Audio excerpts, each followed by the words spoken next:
అందరికీ నమస్కారం. గత 2 రోజులుగా YSR Congress party social media కొన్ని యూట్యూబ్ ఛానల్లో నేను భగవద్గీతని అగౌరవపరిచినట్లు, హేళన చేసినట్లు అసత్యపు ప్రచారాలు చేయడం జరుగుతూ ఉంది. నేను ఎక్కడా కూడా భగవద్గీతని కానీ ఇతర మత గ్రంథాలని కానీ కించపరిచే వ్యాఖ్యలు చేయలేదు. కేవలం డాక్టర్ బాబాసాహెబ్ అంబేద్కర్ గొప్పతనం, భారత రాజ్యాంగం యొక్క గొప్పతనాన్ని చెప్పే ప్రయత్నం చేశాను.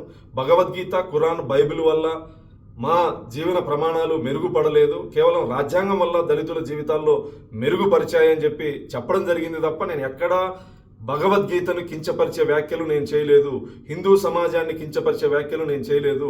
కేవలం ఆంధ్రప్రదేశ్లో ప్రస్తుత పరిస్థితులు, తుఫాను ప్రభావిత ప్రాంతాల్లో గౌరవ ముఖ్యమంత్రి గారు చేస్తున్నటువంటి కార్యక్రమాలు, ప్రజలు హర్షం చేస్తున్నటువంటి పరిస్థితుల్లో కేవలం డైవర్షన్ కుట్రలో భాగంగా YSR Congress party social media చేస్తున్నటువంటి అసత్యపు ప్రచారం. నేను హిందువుని, దళితుణ్ణి. గౌరవ ముఖ్యమంత్రి గారు నాకు టీటీడీ పాలక మండలి సభ్యుడిగా అవకాశం ఇస్తే నా నియోజకవర్గంలో శ్రీనివాస్ కళ్యాణం నిర్వహించాలని చెప్పేసి 8 నెలల క్రితమే నేను లేఖ రాసిన వాడిని. గౌరవ ముఖ్యమంత్రి గారు 5,000 గుళ్ళు నిర్మాణం చేయాలి అని చెప్పేసి టీటీడీని ఆదేశిస్తే ఎక్కువ శాతం దళితవాడల్లో ఈ దేవాలయాలు నిర్మించాలని చెప్పేసి నేను టీటీడీకి విజ్ఞప్తి చేసినటువంటి వాడిని. కేవలం కొంత సోషల్ మీడియాలో వైఎస్ఆర్ కాంగ్రెస్ పార్టీ పనిగట్టుకొని నేను క్రైస్తవుని అసత్యపు ప్రచారం చేస్తూ ఉంది. నేను ఈ సందర్భంగా వైఎస్ఆర్ కాంగ్రెస్ పార్టీ నాయకులకి సవాల్ విసురుతాను.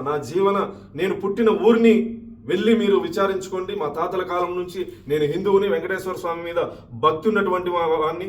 మీ కరుణాకర్ రెడ్డి లాగా ఇంట్లో ఒక మత ఆచారాన్ని ఆచరించి, క్రైస్తవ మతాన్ని ఆచరించి పదవి కోసం బయట హిందువుల డ్రామాలు ఆడేటువంటి వ్యక్తిని కాదు. నేను హిందువుని, దళితుణ్ణి, వెంకటేశ్వర స్వామి మీద నమ్మకము, భక్తి ఉన్నటువంటి వాడిని.